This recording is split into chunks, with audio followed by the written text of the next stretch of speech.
میں ملتمس و خطیب اہل بیت جناب عبدالحسین اعجاز صاحب سے کہ ممبر بیان بارگاہ محمد و آل محمد میں فضائل بشر محمد و آل محمد تلاوت فرمائیں. بر محمد و آل محمد صلوات.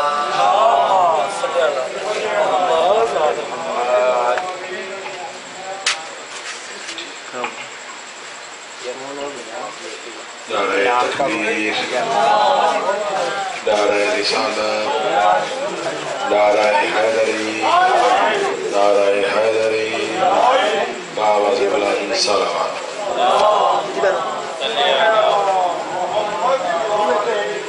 اعوذ باللہ من الشیطان الرجیم. بسم اللہ الرحمن الرحیم. الحمدللہ رب العالمین والصلاة والسلام علی سیدنا و مولانا ابی القاسم محمد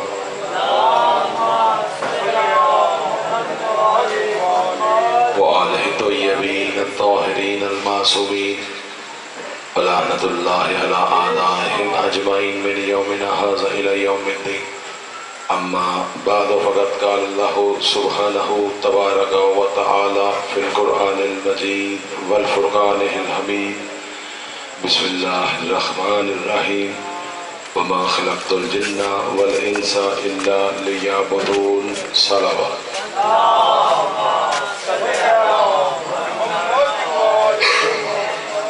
سامعین گرامی قدر، مہمان اہل بیت، حضرت رانی سرکار سید الشہداء، سب سے پہلے دعا ہے کہ مولا حاضرین مجلس، مانی مجلس اور مجھ سمیت ہم سب کی اس عظیم عبادت کو شرف قبولیت عطا فرمائے.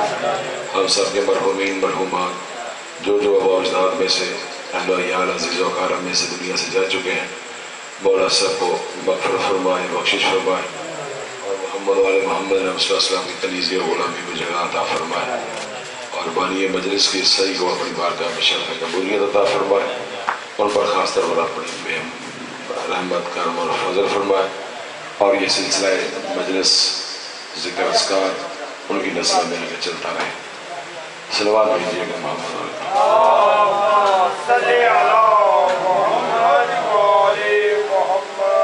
آیت میں نے بدلی ہے. موضوع تقریباً وہی چلتا رہے گا جو پہلی محرم سے لے کر 9 محرم تک چلتا رہا ہے. وہ بھی میں نے اس لیے سرنامہ کلام کی آیت کو چینج کیا ہے کہ حکم ملا تھا جناب ظافر جن علیہ السلام کے حوالے سے کچھ نہ کچھ ذکر ضرور ہونا چاہیے. اس حوالے سے میں نے آیہ کریمہ سورہ الذاریات کی تلاوت کرنے کا شرف حاصل کیا ہے، جس میں اللہ رب العزت نے ارشاد فرمایا وَمَا خَلَقْتُ الْجِنَّ وَالْإِنسَ إِلَّا لِيَعْبُدُونَ.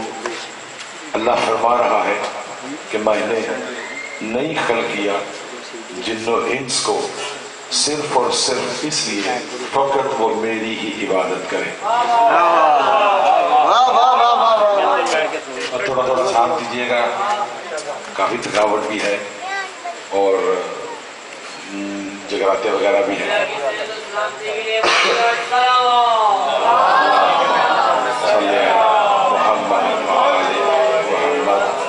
کہ اللہ کا ارادہ صرف اور صرف یہی ہے، اس نے جن و انس کو. اچھا، اس میں آیت میں ترتیب دیکھیے گا، پہلے لفظ جن آیا پھر لفظ انس آیا.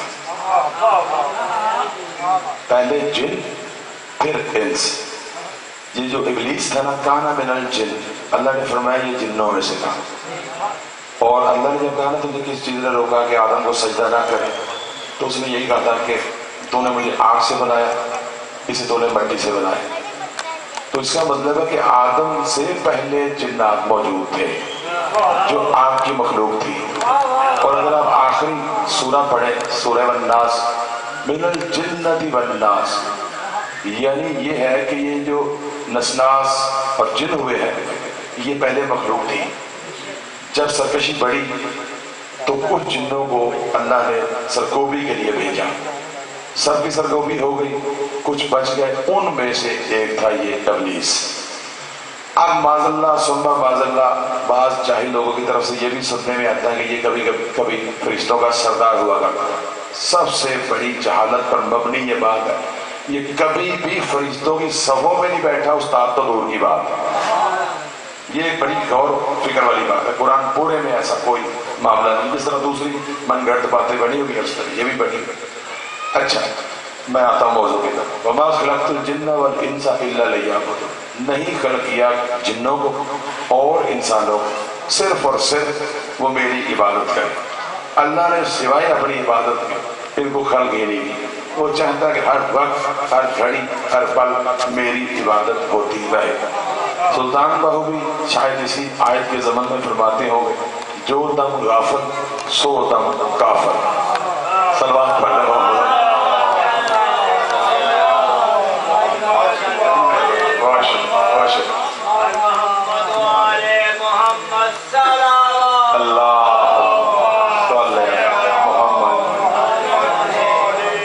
یاد رکھیے گا، میں پچھلے جو میں نے 9 مجلسیں پڑھی ہیں ان میں سے ایک بات کرنا تھوڑی سی ضروری سمجھتا ہوں، کیونکہ عموماً زیر بحث آنے والی باتیں میں نے آپ کے سامنے پیش کی، کوئی اسپیشل تیاری یہ وہ نہیں، وہ جو باتیں میری روزمرہ کی زندگی میں سامنے آتی ہیں اسی کو میں خود پڑھتا ہوں اور اسی کو پیش کرتا ہوں۔ اچھا قرآن مجید میں، اچھا لڑائی کس بات کی؟ ہماری لوگوں کے ساتھ اور لوگوں کی ہمارے ساتھ لڑائی کس چیز کی ہے؟ یہ بڑی اہم اور توجہ طلب بات ہے، بلکہ ہم محفل میں بیٹھے ہوتے ہیں، ہمیں بعض کا لوگ پوچھ لیتے ہیں کہ تم فلاں فلاں کے بارے میں کیا کہتے ہیں؟ 4 بندے بیٹھے ہوئے شرارتاً ایک سوال کر دیا، فلاں فلاں کے بارے میں آپ کیا عقیدہ رکھتے ہیں، کیا کہتے ہیں؟ اور وہاں پر کیا بندہ بولے کیا کہے؟ اگر تھوڑا سا چھپا جاؤں گا تو اپنے برا کہیں گے، تھوڑا سا ان کو سمجھا دوں گا تو پھر وہ برا کہیں گے۔ اب قرآن کی سوائے ایک آیت پڑھنے کے اور تو چاہنا کوئی نہیں۔ اب وہ قرآن میں نے پہلے مجالس میں 2 آیتیں پیش کی ہیں، ایک ہے آمنا باللہ وملائکتہ وکتبہ ورسلہ والیوم الآخر، یہ ہو گیا اقرار ایمان۔ اس کے اگینسٹ اللہ فرما رہا ہے وَمَن یکفر باللہ وملائکتہ وکتبہ ورسلہ والیوم الآخر فقد ضل ضلالا بعیدا، جو کفر کرے گا اللہ کا، اس کے فرشتوں کا، اس کی کتابوں کا، اس کے رسولوں کا اور یوم آخر کا، بات تو ہوگی ختم۔ اب میں نے پوچھا تمہاری ہمارے ساتھ لڑائی کس بات کی؟ اللہ نے 5 چیزوں پر ایمان لانے کا حکم دیا، ایک اس کی اپنی ذات ہے، اس کے فرشتے ہیں، اس کی کتابیں ہیں اور اس کے رسول اور یوم آخر، بات تو ہوگی ختم۔ اس کے علاوہ تو اس نے کسی پر ایمان لانے کا حکم ہی نہیں دیا۔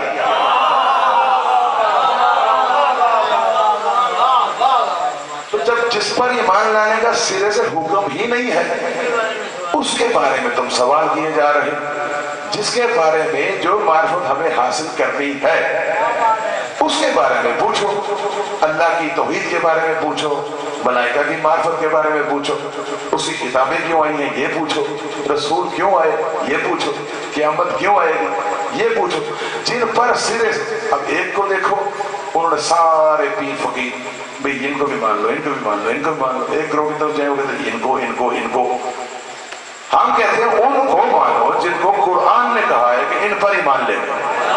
اب قرآن کی روح سے اگر کوئی چیز بڑھاؤ گے تو کافر، کم کرو گے تو کافر، ان کا پھر آگے سے سوال بھی تو بننا چاہیے۔ پھر آپ جناب محمد مصطفیٰ کے بعد جناب بطول پر بھی تو ایمان لاتے ہو، علی پر بھی تو ایمان لاتے ہو، حسن و حسین پر بھی تو ایمان لاتے ہو۔ میں نے کہا یہی تو اصل بات ہے، بڑی توجہ، یہ قرآن ہمیں معرفت دیتا ہے کہ اصل بات ہے کہ ہم لگے ہوئے ہیں ملا پرستی، روایتی دین لے کر آئے، روایتی دین سے باہر نہیں چلے۔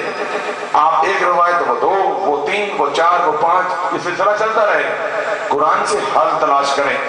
میں نے حضرت ابراہیم علیہ السلام سے، حضرت نوح علیہ السلام سے، جناب آدم سے شروع کیا اور جناب موسیٰ اور ہارون اور محمد و علی تک آیا آپ کے پاس پوری 9 مجلسوں۔